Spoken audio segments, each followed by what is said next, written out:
2025 में सावन कब से लग रहा है और कब से समाप्त हो रहा है। राधे राधे दोस्तों, आप लोग कैसे हैं? आशा करते हैं कि आप लोग हमेशा स्वस्थ होंगे, मस्त होंगे और अपने अच्छे अच्छे काम में बिल्कुल व्यस्त होंगे। तो मैं हूँ आपकी रंजना और स्वागत करती हूँ वैष्णवी देसी सांग चैनल में। आप लोग कैसे हैं ये बताने के लिए आप लोग कमेंट बॉक्स में राधे राधे जरूर लिखना। तो देखिए, सावन में कौन से 5 नियम का पालन करना चाहिए, 5 गलती नहीं करनी चाहिए, क्योंकि सावन भगवान शिव को का बहुत ही प्रिय और पावन महीना है। तो सावन में बहुत लोग पूरा 1 महीना सावन का पूरा नियम का पालन करते हैं, व्रत रखते हैं और फलाहार रखते हैं। और बहुत लोग हर सोमवार, जितना सावन में सोमवार पड़ता है उतना व्रत करते हैं। बहुत लोग जैसे आपकी सावन में 4 सोमवार पड़ रहा है, तो भादों का एक लेकर 5 सोमवार का व्रत रखते हैं।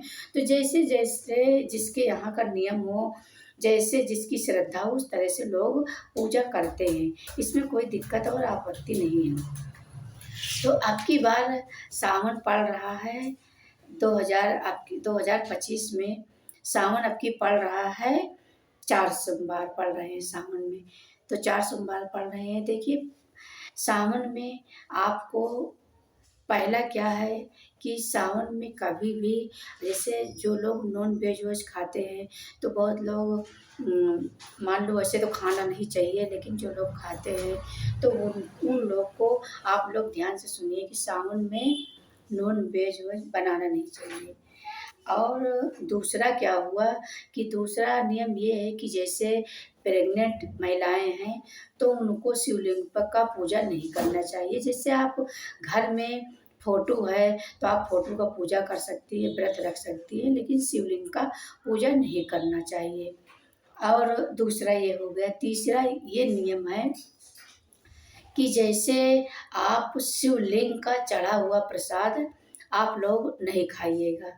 जैसे शिवलिंग पे हम प्रसाद चढ़ाते हैं, आप माता गौरी को, माता पार्वती को चढ़ाइए और नंदी भगवान को चढ़ाएँ, सबको आप चढ़ाएँ, तो सबके यहाँ का प्रसाद आप लेकर खा सकते हैं। लेकिन कहते हैं कि शिवलिंग का, जैसे पहले जानकारी नहीं थी, तो हम लोग भी खा लिया करते थे, लेकिन खाना नहीं चाहिए। तो ये शास्त्रों की बात है, तो आप लोग शिवलिंग का प्रसाद चढ़ा हुआ नहीं खाना चाहिए, उठाना ही नहीं चाहिए। उठा लीजिए, फिर भी खाना नहीं चाहिए उस प्रसाद को। उसके बाद में अब तीसरा चौथा क्या है कि जैसे आप संडे पड़ रहा है, तो आप संडे के दिन आप तुलसी पत्र को तोड़ लीजिएगा। मतलब जैसे लोग एकादशी के दिन 1 दिन पहले तुलसी पत्र तोड़ लेते, तो उसी तरह से बेल पत्र को आप रविवार को तोड़ लीजिएगा। और सोमवार को बेल पत्र नहीं तोड़ा जाता, धतूर भी सोमवार को नहीं तोड़ा जाता, क्योंकि उस दिन व्रत रखते हैं, तो उस दिन हमको व्रत का नियम का पालन करना चाहिए। उस दिन आप लोग बाल भी नहीं धुलना चाहिए, बाल भी ना धुलें, और 1 दिन पहले आप लोग बाल धुल लें, लेकिन बेलपत्र नहीं तोड़ना चाहिए। बेलपत्र, सारी तैयारी, जितनी भी तैयारी है आप लोग रविवार को ही कर लीजिएगा। उसके बाद में पाँचवा क्या है कि आपको लहसुन प्याज नहीं खाना चाहिए। देखिए, बहुत लोग तो पूरे सावन के सोमवार का नियम का पालन करते हैं और लहसुन प्याज बिल्कुल नहीं खाते। पूरा 1 महीना वो लहसुन प्याज नहीं खाते। तो जैसे आपके यहाँ मान लो लड़ाई झगड़ा हो रहा है, लहसुन प्याज के वजह से घर में मातम ना छाए, तो इस वजह से घर में कलह कलेश ना हो, इस वजह से अगर घर के परिवार के सदस्य नहीं मान रहे हैं, तो आप सोमवार के दिन ना बनाएँ। सोमवार के दिन लहसुन प्याज ना सब्जी दाल में डालें, और ऐसे आप बना सकती हैं। वैसे तो पूरे महीने बनाना चाहिए, लहसुन प्याज नहीं डालना चाहिए, क्योंकि भगवान शिव का बहुत ही पावन प्रिय महीना है। और हमारे शिव बहुत लोग प्रतिदिन शिवलिंग पे जल चढ़ाते हैं और उनकी आराधना करते हैं। शिवलिंग पे अक्षत चढ़ाते हैं, फूल चढ़ाते हैं और कच्चा दूध गाय का चढ़ाते हैं। तो इसलिए आप लोग नियम का पालन करना है। सावन में और उसके बाद में बाल नहीं धुलना। और आप लोग जैसे सिंदूर, सिंदूर देखिए चाहे लाल सिंदूर हो, चाहे वो पीला हो, और लेकिन सिंदूर लगाना चाहिए। आप सावन में लाल भी सिंदूर लगा सकती हैं और पीला भी लगा सकती हैं। सावन में आप लोग मेहंदी लगाना बिल्कुल नहीं भूलिएगा। जैसे आपको मेहंदी लगाना नहीं आता है, मेहंदी लगाना नहीं आता है आपको, तो आप अपने हाथ से थोड़ा ही लगा लीजिए, जैसे पूरे हाथ में लगाते हैं तो और ये अच्छा होता है, शुभ रहता है।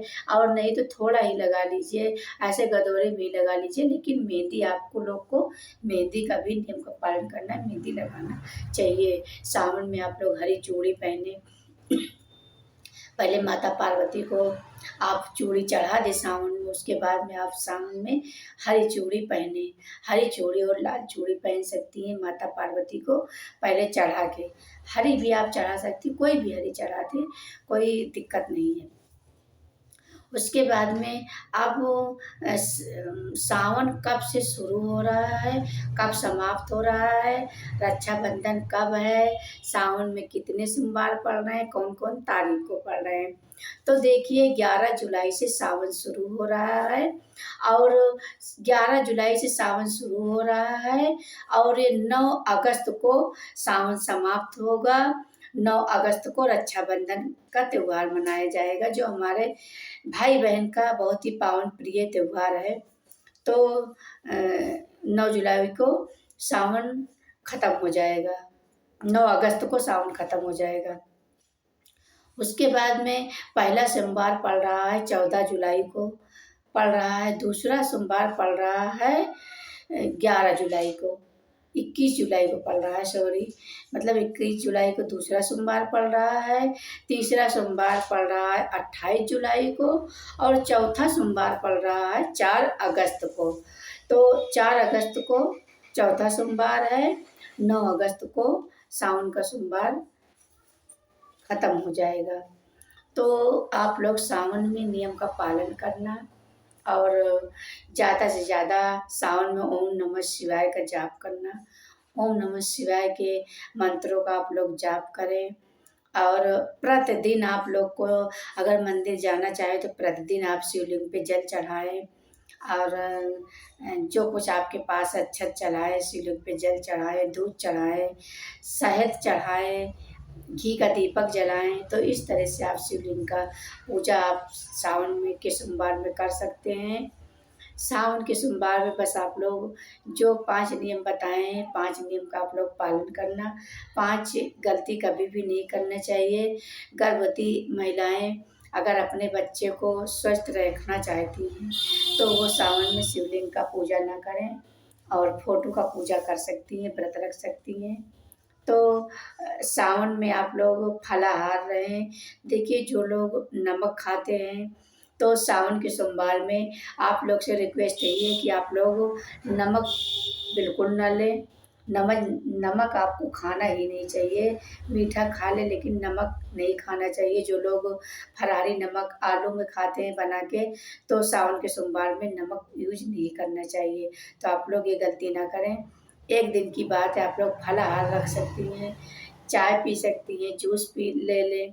जूस फल आ रहा है, आम आ रहा है, केला, मौसम्बी, अनार, बहुत सारे फल जितने हैं आप लोग फल खा सकते हैं, दूध पी सकते हैं, और जूस मंगा लीजिए, जूस यूज करिए।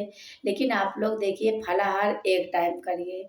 ये नहीं कि दिन भर आप लोग मतलब आपका पकड़ पकड़ पकड़ पकड़ मुँह चलता रहा है, और जैसे आप लोग आज व्रत है तो आज ज़्यादा हमको ज़रूरी है खाना, तो ये गलती आप लोग नहीं करना।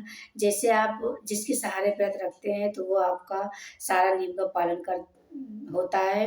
और देखिए जिस दिन आप व्रत रखते हैं उस दिन बगैर पूजा करे, बगैर जल चढ़ाए आप पानी नहीं पीना चाहिए। क्योंकि हमको कभी भी हम जल चढ़ाए तो पानी ना पी के चढ़ाए। तो आप लोग जैसे लोग बोलते हैं कि सुबह उठो और पानी पी लो, तो जिस दिन आप व्रत रहे उस दिन आपको पानी नहीं पीना चाहिए। पानी बिल्कुल ना पिए।